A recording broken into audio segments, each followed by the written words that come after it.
देखिए, ध्यान तो सर्वोत्कृष्ट है ही, लेकिन उस ध्यान को पाने के लिए ज्ञान का होना भी जरूरी है। और उस ध्यान की पूर्ति ज्ञान से तो होगी, लेकिन स्वाध्याय करते करते नहीं होगी। हाँ, ग्रंथों का स्वाध्याय करते करते नहीं होगी, चिंतन मनन का स्वाध्याय करते करते होगी। गुरुवर आचार्य श्री बार बार कहते हैं कि आज तक किसी को भी स्वाध्याय करते करते, ग्रंथ पढ़ते पढ़ते केवल ज्ञान नहीं हुआ। क्या? भले आप कहो कि स्वाध्याय परमम तपः, क्या कहो? स्वाध्याय परमम तपः कहो, लेकिन ग्रंथों को पढ़ते पढ़ते, लिखते लिखते किसी को केवल ज्ञान नहीं हुआ। तो केवल ज्ञान कब हुआ? 24 तीर्थंकरों के बारे में क्या कहा कथानक में? सामान्य मुनिजनों को कब ज्ञान, केवल ज्ञान होता है? जब वह ध्यान में बैठते हैं तो शुद्धोपयोग की भूमिका में केवल ज्ञान होता है। शुद्धोपयोग शुभोपयोग से ऊपर उठने की अवस्था है। गृहस्थ के लिए अपनी भूमिका में वह शुभोपयोग को छोड़ नहीं सकता है, इसलिए शुद्धोपयोग की भूमिका में आ नहीं पाता। मुनिजन शुभोपयोग की प्रवृत्ति करते हैं, करने का विधान भी है, लेकिन जब वह ध्यान की स्थिति में आते हैं तो अपने शुभोपयोग को छोड़ करके निर्विकल्प शुद्धोपयोग की अवस्था को पा जाते हैं। ये मुनियों के लिए ही संभव है, गृहस्थों के लिए नहीं। गृहस्थ सामायिक करता है तो उसकी सामायिक प्रारंभिक अभ्यास है, किंतु मुनिजन जब सामायिक करते हैं या मुनिजनों को जिस तरह की सामायिक का उपदेश है, वह निर्विकल्प ध्यान की भूमिका को प्राप्त कर लेते हैं, कर सकते हैं। इसीलिए प्रतिक्रमण आदि को लेकर के करने नहीं करने की व्यवस्था में ये कहा गया कि प्रतिक्रमण अगर तुमने नहीं भी किया तो कोई बड़ी बात नहीं, बस तुम ध्यान में बैठे रहो, सामायिक करते रहो। लेकिन अब कोई भी साधक कितना भी बड़ा लक्ष्य क्यों न बनाए, लंबे समय तक, बहुत दिन तक ध्यान सामायिक में नहीं बैठ सकता, इसलिए उसे प्रवृत्ति का सहारा लेना पड़ता है और उस प्रवृत्ति में सद आवश्यकों को समय समय पर बदल बदल करके करना पड़ता है। ध्यान करने के लिए 2 बिंदुओं पर नियंत्रण बहुत जरूरी है। कौन से 2 बिंदु? एक अशन और एक आसन। अशन और आसन। असन किसे कहते हैं? भोजन को, आहार पानी को असन कहते हैं। आहार पानी को क्या कहते हैं? आसन कहते हैं। और आसन किसे कहते हैं? बैठने की, खड़े होने की अवस्था को आसन कहते हैं। लेकिन बाहुबली की तो जो खड़े होने की बनी तो खड़े ही रहे। लेकिन एक बात और पूछते हैं, केवल ज्ञान तो उनको खड़े खड़े अवस्था में हुआ, पर मोक्ष कैसे हुआ? बाहुबली को खड़े ही खड़े हुआ या बैठे हुआ? इसका उत्तर शायद कोई दे पाए, जानकारी नहीं। शास्त्रों में कोई वर्णन ऐसा नहीं आता कि बाहुबली खड़गासन से मोक्ष गए या बाहुबली पद्मासन से मोक्ष गए। 24 तीर्थंकरों के मोक्ष जाने के आसन का उल्लेख तो है। 21 तीर्थंकर खड़गासन से मोक्ष गए, 3 तीर्थंकर पद्मासन से मोक्ष गए। आदिनाथ भगवान पद्मासन से मोक्ष गए, बांसपूज भगवान पद्मासन से मोक्ष गए, और नेमिनाथ भगवान पद्मासन से मोक्ष गए।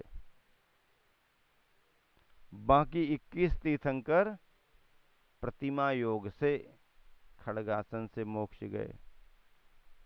अब आदिनाथ के बारे में तो जानकारी है कि आदिनाथ भगवान पद्मासन से मोक्ष गए, लेकिन भरत और बाहुबली कौन सी आसन से मोक्ष गए? बताओ भाई। आया तो होगा कहीं ना कहीं, कुछ आया होगा और किसी को मालूम हो तो बताओ। और अगर नहीं मिलता है तो फिर क्या मानोगे? बाहुबली खड़े हैं तो खड़े ही खड़े मान रहे आप तो। भरत जी की प्रतिमा फिर भी पद्मासन की कोई बना करके बता सकता है, और बना सकता है, स्वीकार भी कर लेंगे कि ये पद्मासन की मुद्रा भरत केवली, ऐसा लिख दो, भरत केवली पद्मासन से विराजमान है। आदिनाथ को भी पद्मासन में दिखा सकते, लेकिन बाहुबली को अगर आपने पद्मासन में दिखाया तो कोई मानेगा नहीं। भैया जो क्या करो तुमने, बाहुबली को बिठा दिया, मतलब बाहुबली को खड़े ही रखना है क्या? हैं? बाहुबली को बिठा लोगे नहीं क्या? बाहुबली ने अपनी अलग पहचान बनाई। अब बेलें और लगी हैं, अब बेलें लगी हैं तो फिर बाहुबली को अब बैठने में कैसी बेलें लगाएंगे? और देखो, अब बाहुबली के लिए बेलें लगाना ही पड़ती हैं। अगर किसी प्रतिमा में बाहुबली के लिए बेलें ना लगाई जाएं और नीचे लिख दिया जाए कि बाहुबली केवली, तो कोई विश्वास ही नहीं करेगा। पहले हाथ फेर के देखेगा, बाहुबली कह रहे बेलें हैं कि नहीं है। अब बेलें नहीं है तो बाहुबली नहीं मानेंगे, बताओ। अब बेलों के साथ बाहुबली की क्या पहचान? बाहुबली का कौन सा चिन्ह? बेल का चिन्ह है, ऐसा कहोगे क्या? ऐसा भी नहीं कह सकते हैं। अब बेल यदि नहीं, लताएं यदि नहीं लगाओ तो बाहुबली की प्रतिमा कैसे माने? और जबकि देखो, सिद्धांत ये कहता है कि लताएं, बेलें वगैरह जो भी शरीर पर चढ़ी हैं, ये कब चढ़ी हैं? मुनि अवस्था में चढ़ी हुई हैं। मुनि अवस्था का ये है सब चित्रण। केवल ज्ञान होते ही ये सब दूर हो जाते हैं, दूर करने की जरूरत नहीं पड़ती। हाँ, केवल ज्ञानी अरहंत परमात्मा के परमोदारक शरीर में प्रकृतिकृत कोई भी ये सब कुछ जुड़ ही नहीं सकता। हाँ, प्रकृति का ये कुछ भी नहीं जुड़ेगा। पारसनाथ भगवान पर उपसर्ग हो गया, फना चिन्ह बना दो। अरे उपसर्ग की कहानी को लेकर के तुमने भगवान के सिर पर ही फना लगा दिया। ये तो मुनि अवस्था तक लगा था, और जैसे ही केवल ज्ञान हुआ सब दूर हो गए, क्योंकि परमोदारिक शरीर वाले केवल ज्ञानी भगवान के शरीर को कोई टच नहीं कर सकता, छू नहीं सकता। उन पर किसी तरह का उपसर्ग नहीं हो सकता, उपसर्ग मान्य ही नहीं है।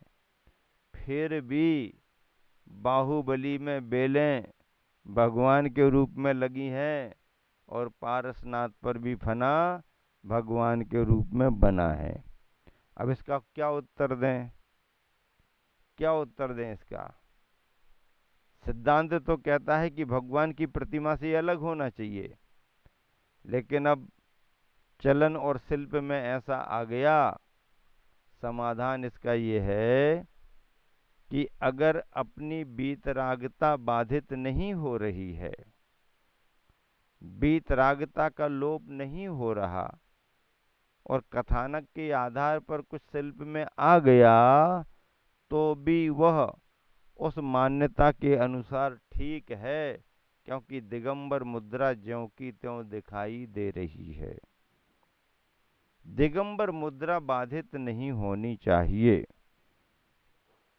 बेल लताएं लगा दो, हाथों में लगा दो, पैरों में लगा दो, लेकिन पूरा शरीर ढक दो अगर बेलो लताओं से, और दिगंबरत्व ही ना दिखे, मुनि मुद्रा ना दिखे, तो फिर बाहुबली की प्रतिमा मान्य नहीं होगी। क्यों? क्योंकि इतनी बेलें लगा दी तुमने कि उनकी निर्ग्रंथता छिप गई। हाँ, ये सिद्धांत है।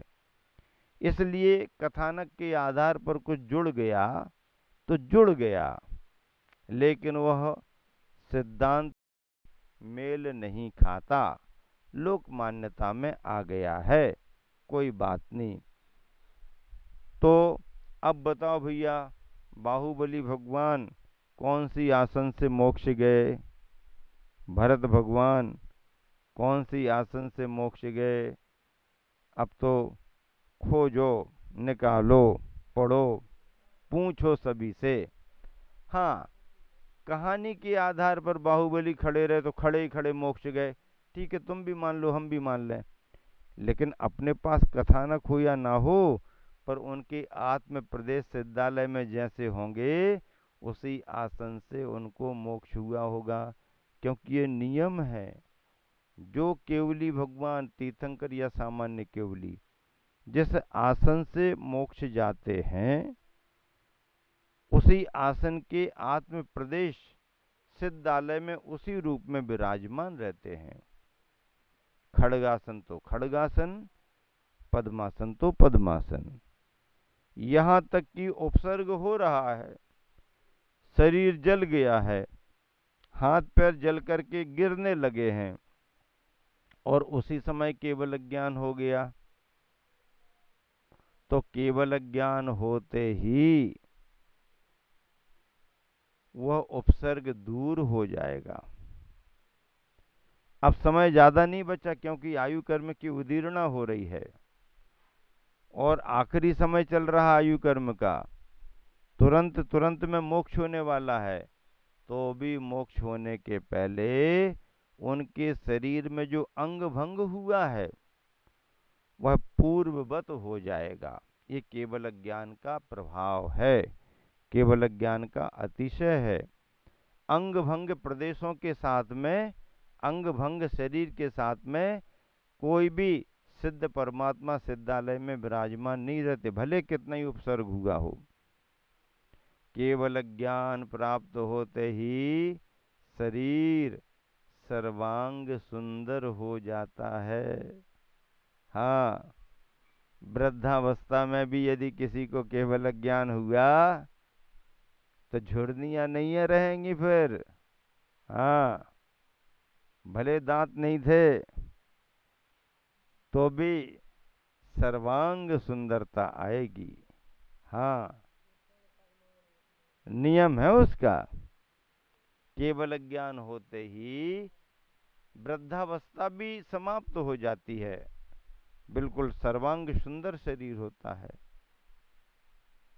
हाँ, केस लुंच करके महाराज जी अभी अभी बैठे हैं, और उसी समय केवल ज्ञान हो गया, तो क्या रहेगा? सिर वैसे ही रहेगा क्या? नहीं, केस उसमें आ जाएंगे। क्या समझे? बिल्कुल। हाँ, केस आ जाएंगे, भले पहले कम रहे हों, लेकिन बाद में बहुत सुंदर आएंगे। केवल ज्ञान का अतिशय है, प्रभाव है। तो इस तरह से ये नियम हैं। ऐसे सिद्धांतों से ही धर्म की चर्चाएं आगे बढ़ती हैं। असन और आसन पर नियंत्रण होना। असन यानी भोजन, आसन यानी खड़गासन, पद्मासन। अब भोजन का नियम नहीं है, कब खाना, कैसा खाना, क्या खाना, कोई टाइम टेबल नहीं है। एक आसन कर नहीं सकते, उपवास कर नहीं सकते, अभक्ष्य त्याग नहीं कर पा रहे। फिर जब भोजन पर ही नियंत्रण नहीं है, आसन पर, तो ध्यान सामायिक स्वाध्याय कैसे होगा, साधना कैसे बढ़ेगी। आहार शरीर के लिए आवश्यक है, लेकिन साधना के लिए आहार पर नियंत्रण भी आवश्यक है। शरीर के लिए भोजन आवश्यक होता है, लेकिन साधना के लिए, शरीर से की जाने वाली साधना के लिए अपने भोजन पर, अपने आहार पर नियंत्रण रखना बहुत जरूरी है। अमर्यादित आहार, अनियंत्रित आहार विचारों में उद्वेग पैदा करता है, और विचारों के उद्वेग से कसायों में उदीर्णा होती है। विचारों के उद्वेग से प्रकृति विरुद्धता होती है। इसलिए विचारों का उद्वेग ना हो, कसायों की तीव्रता ना आए, इसके लिए आहार पर नियंत्रण जरूरी है। मौसम के अनुसार, स्वास्थ्य के अनुसार, अपनी प्रकृति के अनुसार, देश काल की परिस्थितियों के अनुसार, जहाँ जो भी है वह योग्य और अनुकूल आहार होना चाहिए। अब कोई महाराज जी के हाथ में तो है नहीं, ये तो श्रावक के आश्रित है। तो श्रावक के आश्रित होने से श्रावक कभी विवेक पूर्वक भी करता है, कभी अविवेक पूर्वक भी करता है, कभी भावुकता में भी करता है। तो दातार अपनी विशेषताओं से ही विशेष माना जाता है। ये बात आसन की है।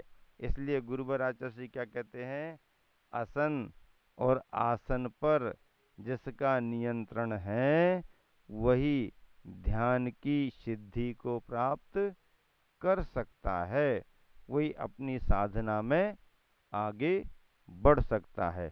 आसन लगाना भी चाहिए, बैठने में बैठ ही नहीं पाते आजकल लोग। खड़े करो तो खड़े नहीं हो पाते, बैठा दो तो बैठ नहीं पाते। अब बताओ, ए खड़े हो जाओ 1 घंटे के लिए, महाराज हमसे जमता नहीं है। बैठ जाओ 1 घंटे के लिए, महाराज हमसे ये भी नहीं जमता है। लेट जाओ 2-4 घंटे, महाराज हमसे ये भी नहीं जमता। तो क्या जमता है तेरे को? कोई जमता ही नहीं है। अब कुछ भी नहीं जमता तो तुम जानो, तुम्हारा काम जाने।